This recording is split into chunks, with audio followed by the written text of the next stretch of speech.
cosmos or the creation is made to order. That is, it is moving by a plan, it is not moving random. And it is in a process of genesis or evolution, always, from within itself. We here call it prapanch, which means something that came out of the five elements being the basis. Something that is beyond prapanch could be related as cosmos. We call it Brahmanda. When the yogis saw the nature of the cosmos as to how it's evolving from within itself and its ability to evolve is quite limitless, they were tempted to make their own cosmogenic process. Many wonderful attempts, which work incredibly well, have been made in various parts of this country and also in certain other parts of the world. Essentially coming from this part of the world, people went and created, you must see Delphi, where they created to create a miniature Kashi. Everything in creation, one way or the other, is a micro replica of the cosmos itself. That goes for the human body too. Dhyanalinga itself is just that manifestation. Dhyanalinga is a small capsule of cosmos. If one is willing, it is willing to open up endlessly.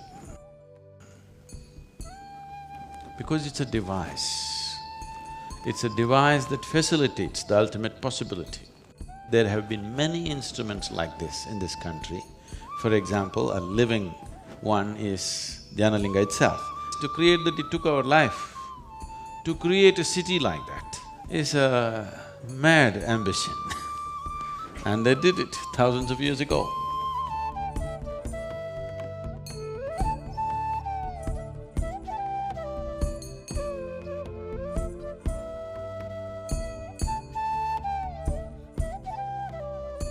When Athens was not even thought of, Kashi was. When Rome did not even exist in people's minds, Kashi was. When Egypt did not exist, Kashi was. That ancient. And they built a kind of a instrument in the form of a city, which is a kind of instrument which brings a union between the micro and the macro.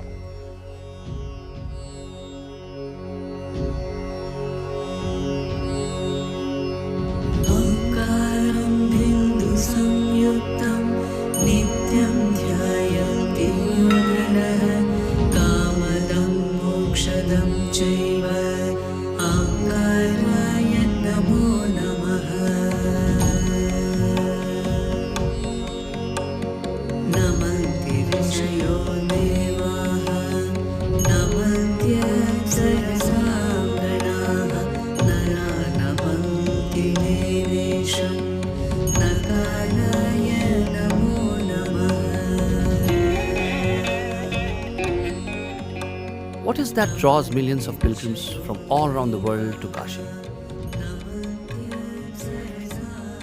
There are so many myths around it and there are so many realities around it. This truth has always intrigued me. When I hear about Kashi, one thing is very clear, that there is something very exceptional about this place. In our tradition, this is the most significant place that a person can live and die in. What is the truth behind the legend of Kashi?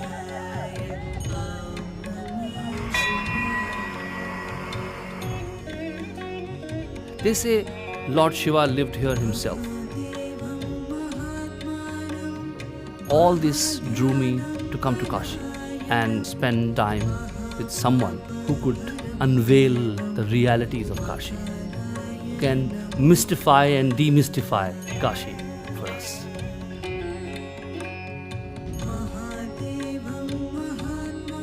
One thing which describes him for me is that he's absolutely authentic, full of energy, full of wit.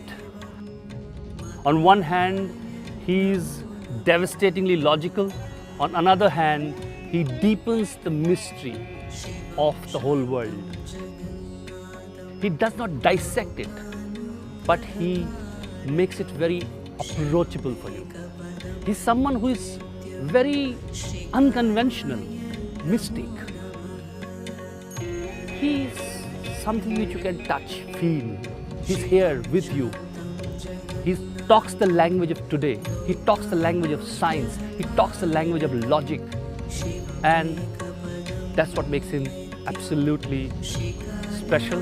And I'm privileged to have him here with us and would love to spend some time.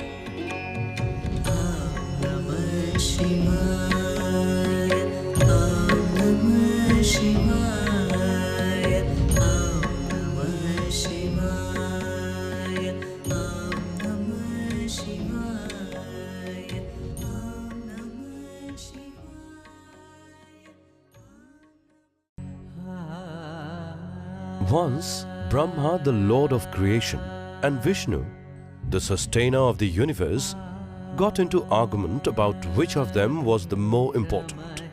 Seeing their quarrel grow intense, the other gods went and pleaded with Shiva to put an end to this futile battle. Shiva took the form of a huge column of light.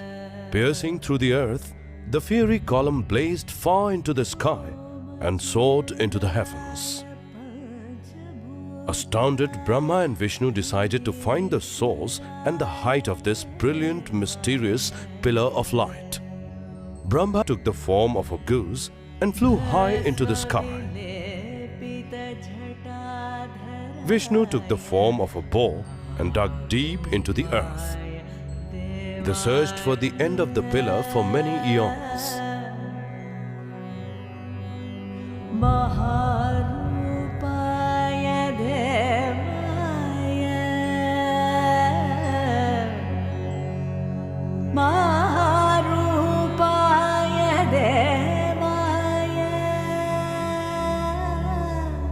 Defeated and humbled, Vishnu returned with folded hands, surrendering to the eternal nature of Shiva. However, Brahma, not wanting to admit that he was defeated, decided to lie. He swore that he had seen the crown of the pillar, and the Ketaki flower bore false witness to his claim. Shiva, enraged at Brahma's lie, cursed him, saying that he would never receive worship. This is why, even today, there are no temples dedicated to Brahma. And that is how Kashi became the city of light.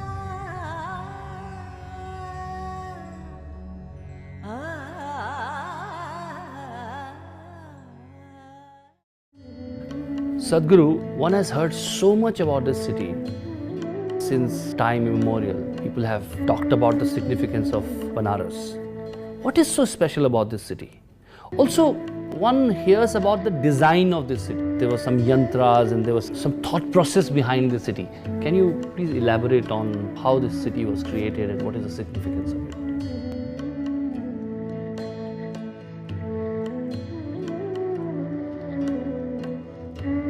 Yantra means a machine or a mechanism.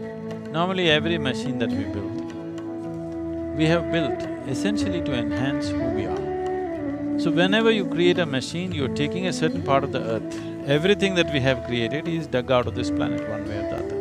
When you take material from this planet, there is a certain inertia to that machine. So when we think of something that has to function for perpetually or for an extraordinary length of time, we want to create a machine which does not have this need for inertia.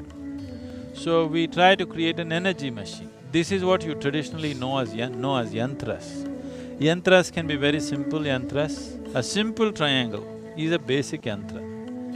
Various types of arrangements can be done to build different levels of machines which will function for your well-being. So this Kashi is a phenomenal yantra like never before or never after, to create a large human body, a magnificent human body which doesn't have the inertia of carrying physicality with it, so that it will be on all the time and it can just download the whole process. Solar system is like a potter's wheel. because it's churning in a certain way, this manifested this way. This is a pot that has been churned out of this potter's wheel of solar system. So it's all very related. The diameter of the sun and the distance between the sun and the earth is 108 times. And within your own system, out of 114 chakras, 112 are in the physical body. But when it comes to doing something, there are only 108 that you can work with. The other four will just blossom if you nurture the rest. There's nothing to do about them. So there are 108 systems of yoga to activate 108 chakras in the body. The whole city was built like that. Because it's made of 5 elements and generally it's considered Shiva being a yogi and a Bhuteshwara, his number is 5. So, they built it to the dimensions of 5, the 5 crochets and the diameter and the radius of the place is 5 crochets. Like this, they built many layers. So this is showing you the fundamental geometry of Kashi. So, at the edge of the Ganga is where it begins, and these circles describe the parikrama, the outermost parikrama, totally measuring to 168 miles.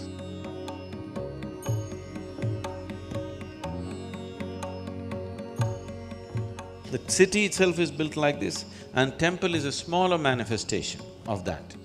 This is the geometry of the original temple. It is absolutely complex. The core of it does not exist anymore. There are 72,000 shrines, the number of nadis. So they built 70,000 and they created sufficient corners around, angles around to make it multiply itself into 72,000. So it is the number of nadis in the human body. The whole process is like a manifestation of a mega human body to make contact with a larger cosmic body. Geometrically, a perfect manifestation of how the cosmos or the macrocosm and the microcosm can meet. They created an instrument in the form of a city. To create a tower of light, to create a connection with the cosmic manifestation, and here we are, the microcosm, to connect these two things, they created 468 temples. They're shrines. The basic temples are 54 for Shiva, 54 for Shakti or Devi. This is because in the human body itself we see that one half is Pingala, other is Ida, this is masculine, this is feminine. This is why Shiva being represented as half Ardhanarishwar, half female body and half male body. So they created the whole city like this body, and these 468 came because for 13 months in a year, in the lunar calendar, every 3 years there's an extra month. 13 months and 9 planets into 4 directions or 4 fundamental elements.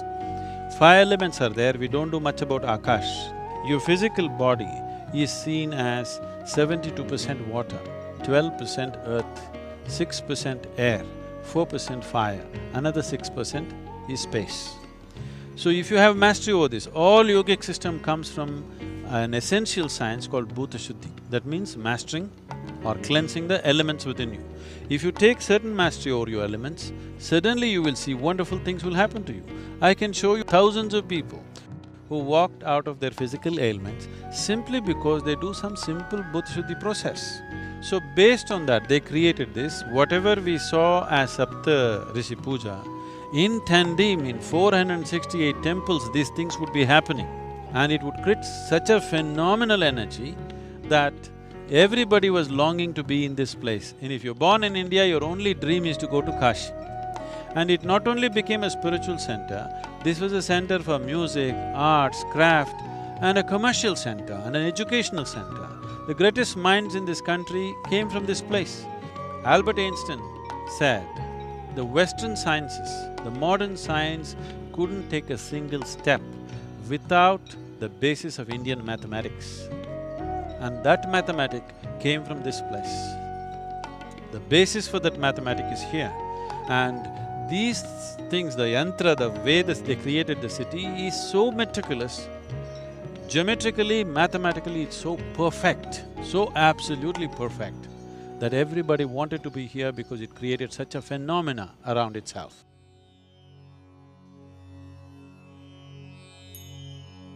It's a misfortune that we were not alive when it was in full glory. It must have been the most phenomenal place for it to draw people from across the world. People have been traveling here from across the world for thousands of years. Gautama came here to give his first teaching. The Chinese traveler who came after Gautama, he says, Nalanda University is just a small drop of knowledge that fell out of Kashi. And Nalanda University has still been recognized as the greatest place of learning, not only of those times, they say even in today's world, you cannot compare another university with this. There were 30,000 monks studying in Nalanda and over 10,000 faculty, all kinds of subjects, every kind, Eastern, Western, every kind of subject. Mathematics reached its highest peak. All the people that you hear of, Aryabhatas and so many others, they all came from this region, all generated by the culture that was alive in Kashi. This level of intelligence and human competence came because of this instrument which allowed them to make contact with dimensions which are not usually available to a human being. It is not something that they logically thought up. They saw the existence the way it is. By seeing the nature of the creation, human intelligence matured in ways that nobody had ever imagined possible. Even today, it's in common language, but they may not know what's behind this. They say Kashi is not on the ground, it is on Shiva's Trishul up there. Because they created a physical structure which in turn generated an energy structure. And the energy structure is not on the ground, it is above. So because of this, they said, Kashi is not on the earth, it is above the earth. So it's because of that this whole tradition came up. If you go to Kashi, that is it. You don't want to leave the place because when you get connected to the cosmic nature, why would you want to go anywhere else? Sadhguru, the first thing you notice when you enter Kashi is the number of temples. There are many, many, many temples here. So many of them. Why have so many temples? Is it that this is a place for many gods? You primarily hear about it being the place which belongs to Lord Shiva. But what about other temples? There are so many other temples here. It would be great to know more about that.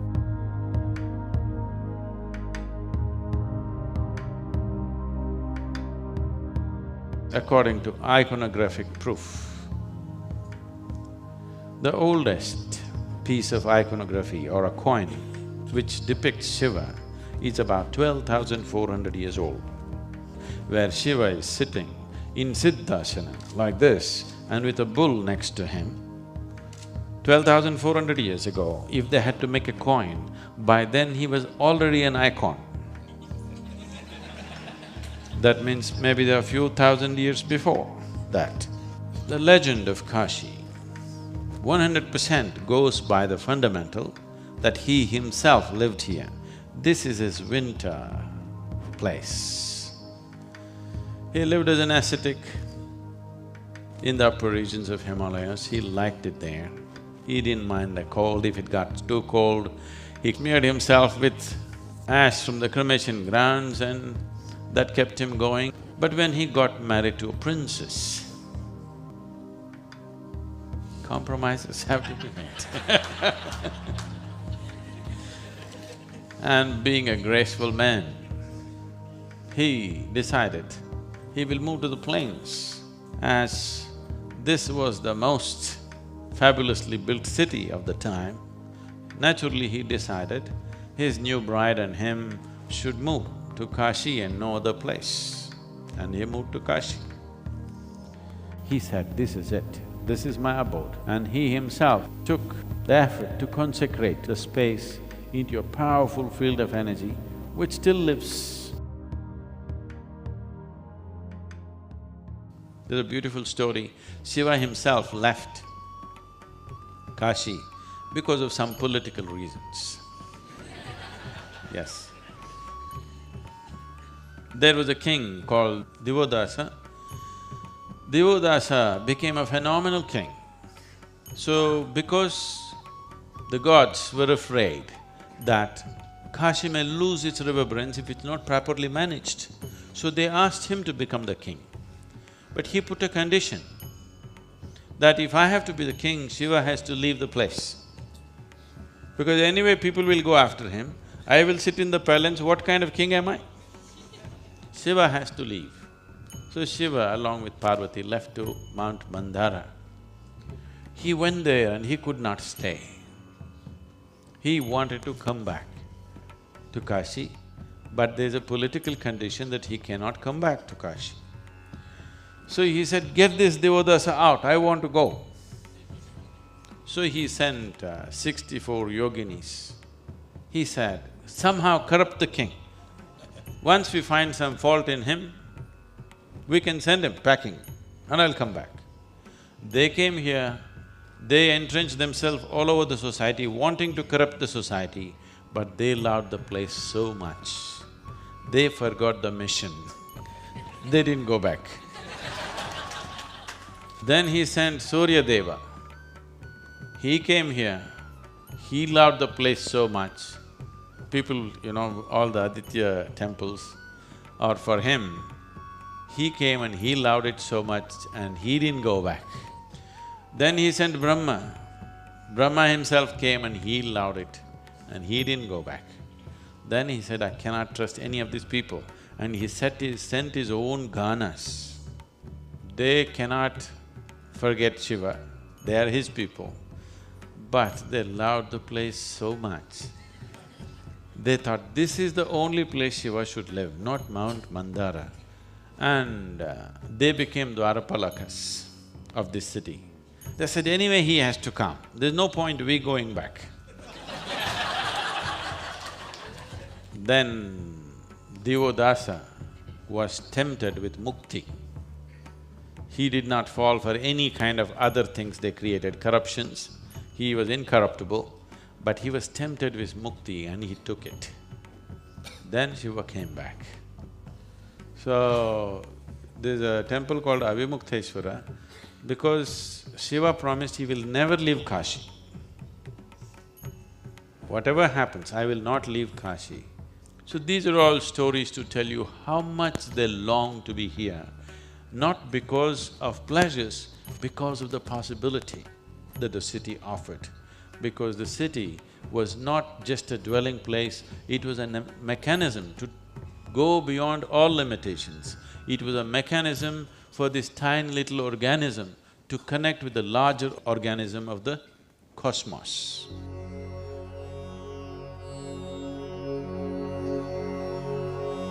The 8 Kal Bhairava temples are located in 8 cardinal directions of Kashi, protecting the whole mandala.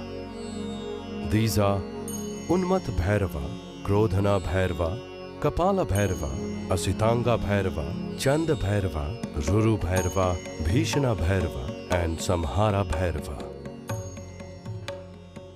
In the Kashi Khanda Purana, the Kashi Kshetra is said to be standing upon Shiva's Trishul, and 3 main temples form the 3 points of the trident. These 3 main temples act as the fulcrum for the mandala.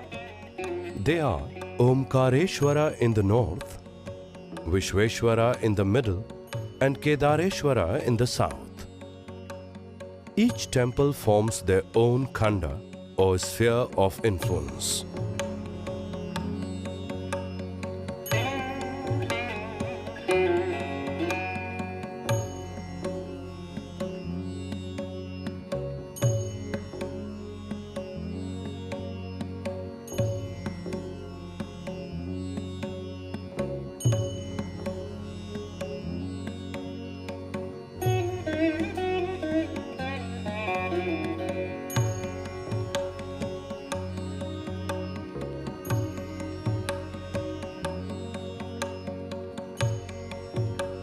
Along the 8 directions, 56 Ganesha temples have been established in 7 concentric circles. Their walk of devotion to visit these 56 shrines takes the pilgrims in a natural clockwise spiral that ends at the Kashi Vishwanath temple. There are also 64 Yogini temples, 12 sun temples, 9 temples for Navdurgas, 9 Chandi temples, and many others which form the 468 major shrines of Kashi. The 12 Aditya or sun temples are also located in accordance with the transition of the sun through half of the year from Dakshinayana to Uttarayana.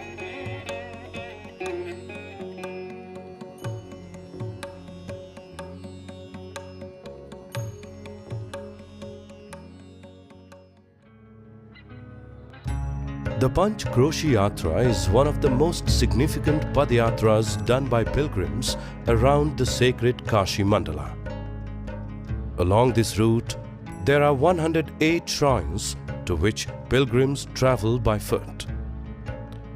There are 5 major villages where pilgrims can rest and even stay overnight. Even today, gold trees built by kings a few hundred years ago are still intact.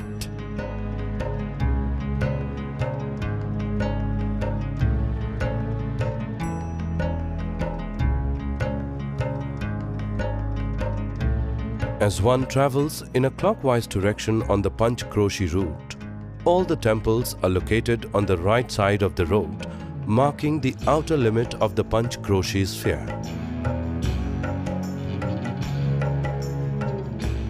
The Panch Kroshi Yatra begins with a dip in the river Ganga at Manikarnika Ghat. The first major temple on this route is the Adi Karmadheshwar temple. The linga here was consecrated by sage Karmadheshwar. In the Kashi Khanda Purana, it is said that yakshas and ganas always lived on the trees and near water bodies. On this route, their shrines have also been placed in the same way. The second temple on the route is the Bhim Chandi Mandir. Bhim Chandi Mahadevi Sarvarachas Bhakshini Muni Tran Kare Devi Namaste Stu. This Durga temple is said to have been established by the Gandharva who worshipped Devi here. She is said to protect all devotees who seek her grace as her own child, blessing them with health and well-being.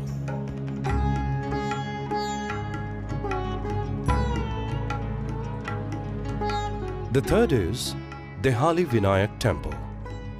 This temple is directly in line with the Kashi Vishwanath temple, marking the halfway mark of the yatra. It is said that before entering Kashi, Lord Rama meditated here. The fourth is the Rameshwaram temple. This temple is said to be a replica of the Rameshwaram temple in the south.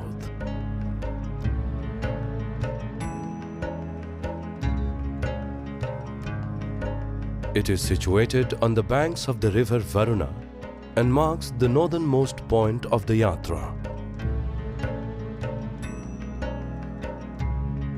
It says in the scriptures that all the lingas of the Kashi Mandala fall under 42 kinds. In the Kapildhara temple, all 42 kinds are there in a single form.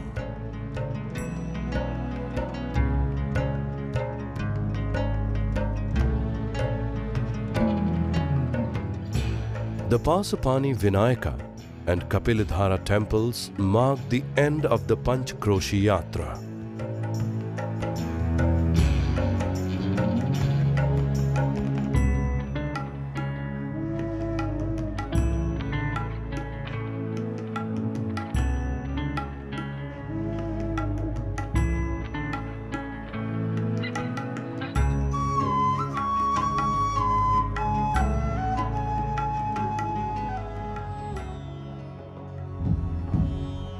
Sadhguru, this is also called the city of death. In every Hindu household, you hear that one has to come to Kashi, either to die or after one dies to do the final rites here. Why is this tradition?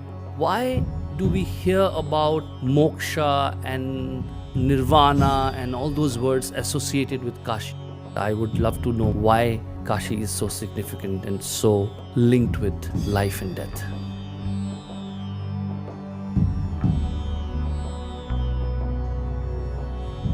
Most people do not choose to live in a great manner. They have an aspiration, at least they want to die in a great way. Dying gloriously means death leading not just to disposal of body, but death leading to an ultimate liberation. That little aspiration brought millions of people to Kashi to die. It almost became like a city of death. People want to die here.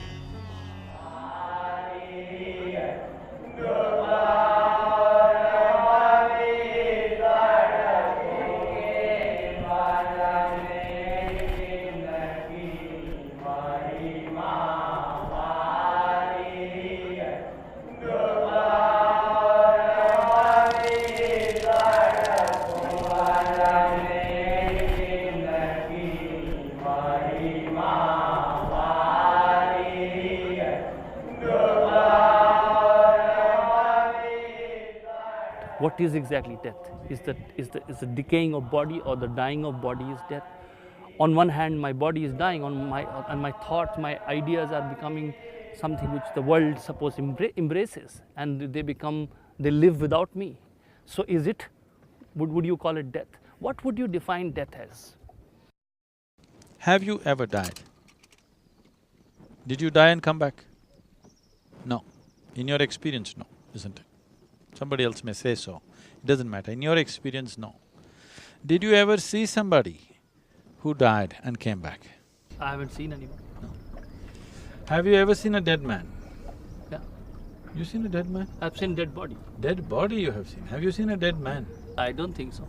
So you have not seen one, you have not met one, nor have you experienced. So where did you get this idea that you will die? It is learned thought. That's what. It is a fiction of the ignorant, created by the ignorant. There's no such thing as death. There's just life, life and life, moving from one dimension to another.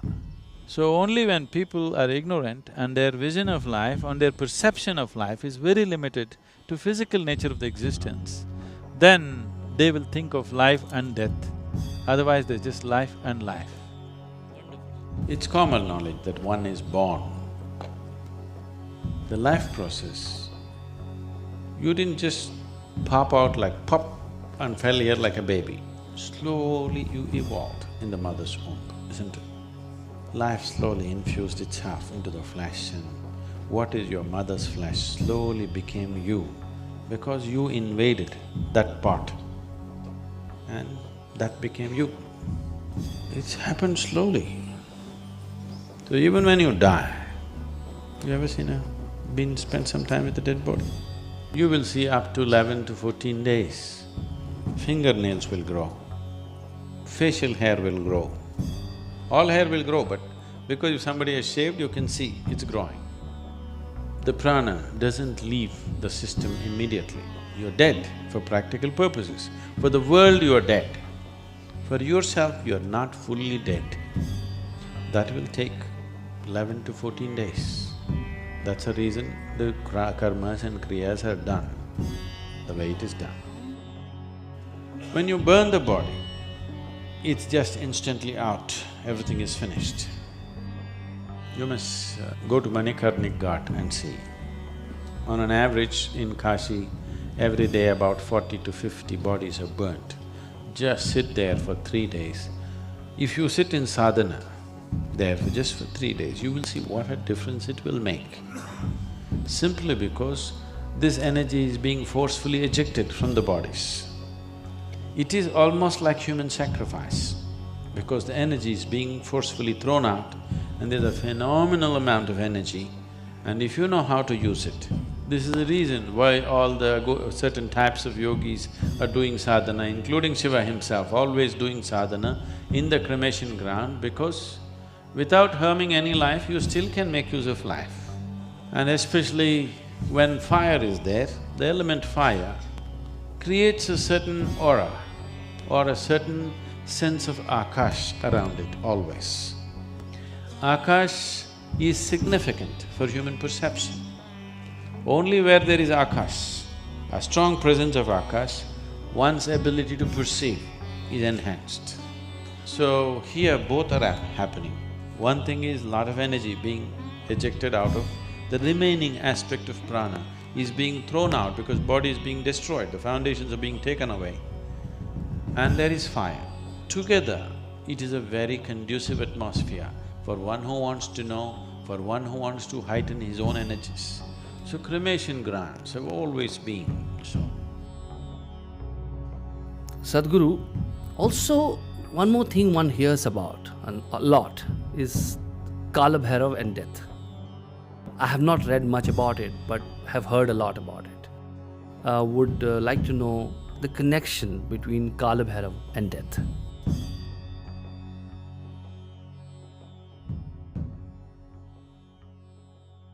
Mahadeva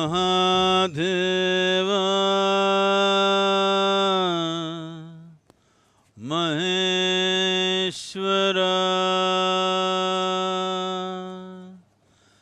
Bhairava Sarveshwara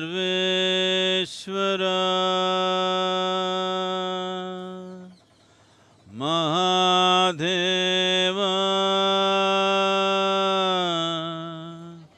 Sarveshwara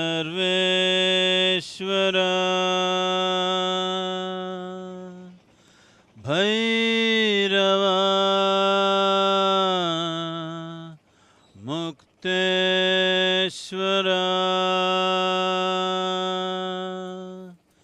Mahadeva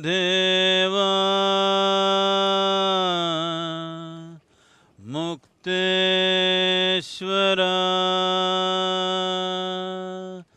Bhairava Kala Bhairava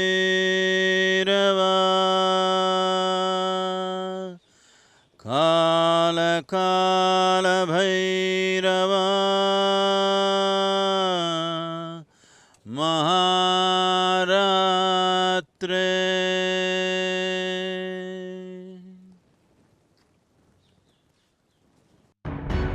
Upon hearing Brahma's lie that he had reached the very top of the eternal pillar of light, a very fierce, terrible form of Shiva emerged.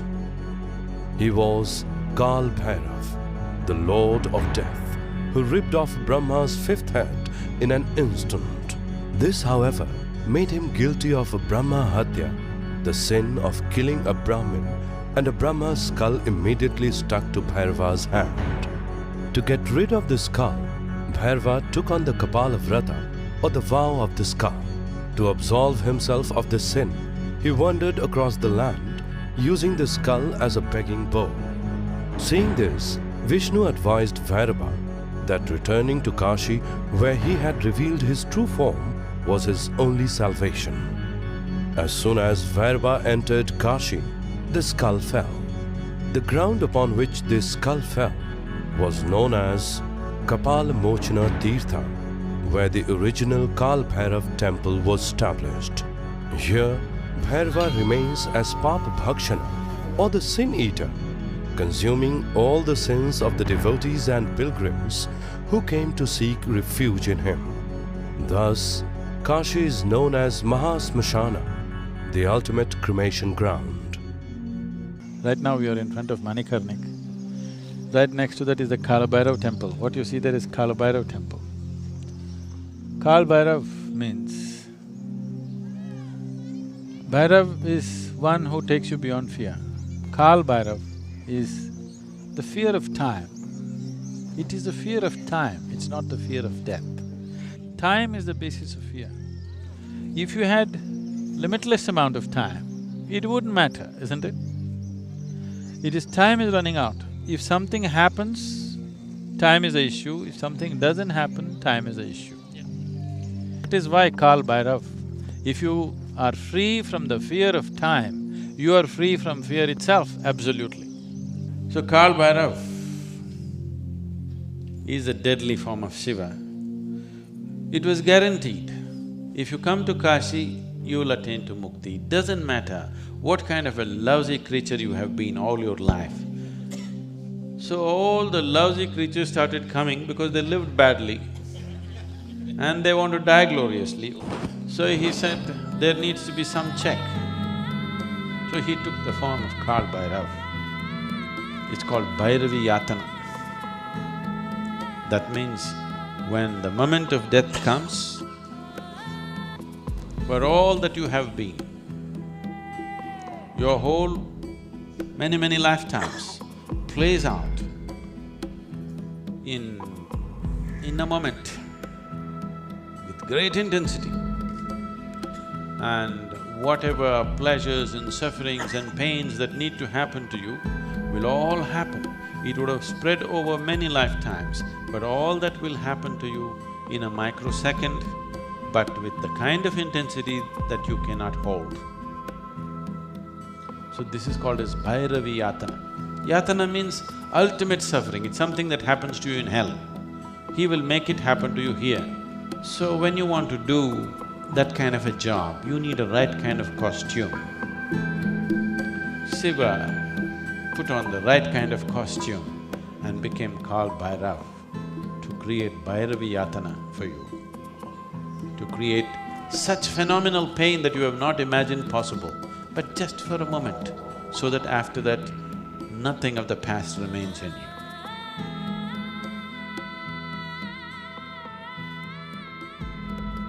It is said that whoever commits a sin in the city of Kashi will be doomed by Kal Bhairav to wander as a pishacha in a tortured, disembodied state. Even for such tormented beings, the city of Kashi offers liberation at the Pishach-mochan temple. This wretched state is far worse than that of the Bhairavi Yatana, as the torturous lifespan of a pishacha is 3 lakh years. Pishach-mochan, said to have once been a pishacha himself, was assigned by Kal Bhairava to carry out this role of delivering even the most sinful into ultimate liberation.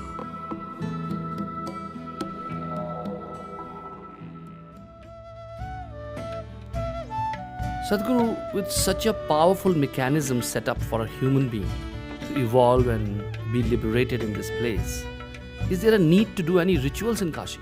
Because, what I hear from you is that there is a great design to this place, the yantra you talked about. So your mere presence here should be enough. Still, I see many people come here to do rituals of various kinds. What is the significance of such rituals?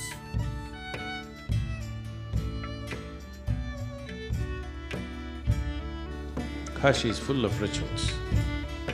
It was the center of rituals. There's nothing as surefire as doing something internally. That is the best way to do it. So once you've been initiated into your process, that is what you should depend on. Why these things are built is, it's for the public. They do not know how to do anything with themselves, but they know enough that something needs to be done with them. So when that is the case, an instrument like this and the complex rituals that came along with the instrument are very useful because it handles people en masse. There was something called a Saptarishi Puja. Saptarishis means the 7 sages who were the first disciples of Shiva. They were to leave to carry this message and go. When they asked him, how should we worship you? He taught them a method. He said, you do it this way, I will be there. That method was taught to them and they taught to the people, and today it continues in the same tradition, the way Shiva taught it to the 7 sages. That process they started off. And they did it in such a way, stacks and stacks of energy they built. This may not be tangible for other people, for me it's a living reality. and people will just burst into tears, they don't know what it is. Those who are doing it, they do not know how it happens. But they're sticking to the procedure that's been taught to them and making it happen. See, the guy who's driving this boat does not know how to build an engine, he's just learned to use it and it works. So they just learn to use it. As the Saptarishis would have done, 7 people sat down there and they did this and it was a phenomena. I've never seen anything so energetic in any temple. I've been to quite a few. Wherever I feel it's an energy center, I go. I don't go there to pray, I don't go to ask, I've never done abhisekams and pujas in any temple in my life, okay? But this is a phenomenal science. You must come and sit in the Dhyanalinga temple. No ritual, no mantra, no puja, no nothing. It's always in total silence. Just come and sit there and see, because it's essentially created for meditativeness. People who have no idea what's meditation, people who have no instruction, without an instruction, you can make people meditative. So these are technologies, these are not belief systems. Great. Technology is gone bad. My last question to you is, when somebody comes to Kashi, what is a must one should experience here? First of all, to come prepared a little bit. I would say, if you're traveling to Kashi, at least for 3 months, get initiated to some simple meditative process. Meditate for some time, make yourself little more sensitive and calm. Leave all your beliefs at home and come. Thank you, It was really a pleasure.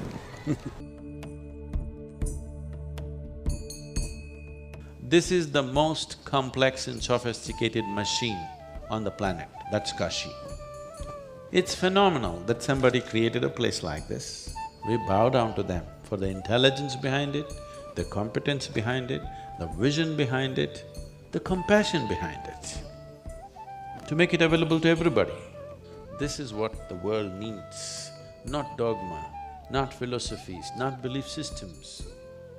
Human ability to go beyond our sense organs and be able to perceive something which is right now considered beyond. This is the only way a human being will know. This is the only way a human consciousness will expand. This is the only way a human being will evolve beyond narrow divisions that have happened in human societies. But those instruments are being systematically destroyed. It's important that these things are brought back. Past we have survived. The question is, the future, will we survive? This has been unfortunate history of humanity, that the greatest things on the planet will not survive, the crudest things will survive. Unless societies, individual human beings take care to nourish them. It's very important. If you want a refined society for tomorrow, for our children and their children to live, if we want a refined society, it's very important we nurture the sophistication that is around. Otherwise, crude things will dominate anyway. Very easy to manifest the crude, very difficult to manifest the sophistication because it takes thousands of years to evolve it. So, it is a responsibility that we have as a generation of people to bring out the subtle aspects of life and somehow to make them live to whatever extent everybody can do. If we cannot create another Kashi, the existing one we should preserve to whatever extent we can and create more instruments through which human beings can connect to larger possibility. We don't need more books to read. We need more practical instruments and methods through which a human being can expand his sense of who he is right now.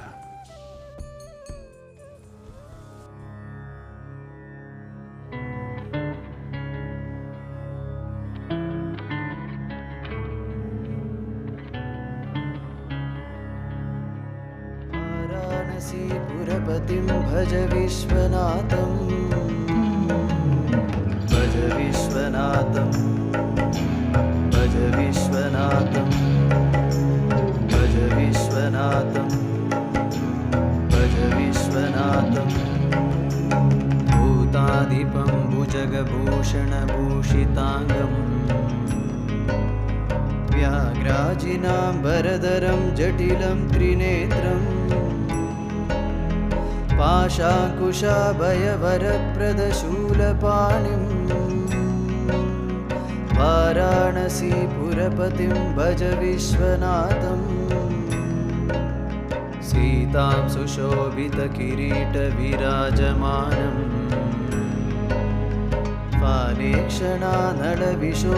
फालेक्षणानलविशोषितपञ्चबाणम्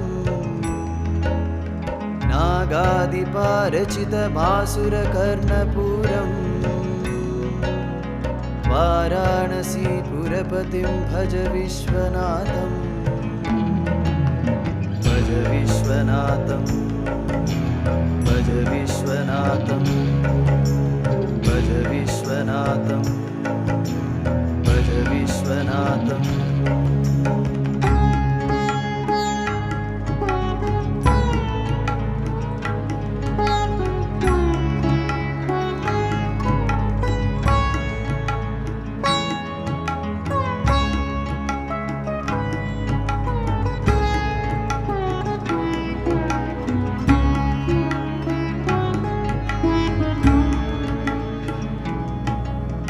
पञ्चाननं दुरितमत्तमदङ्गजाना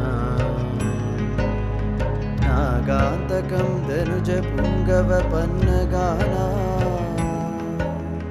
दावानलं मरणशोकजराटवीणा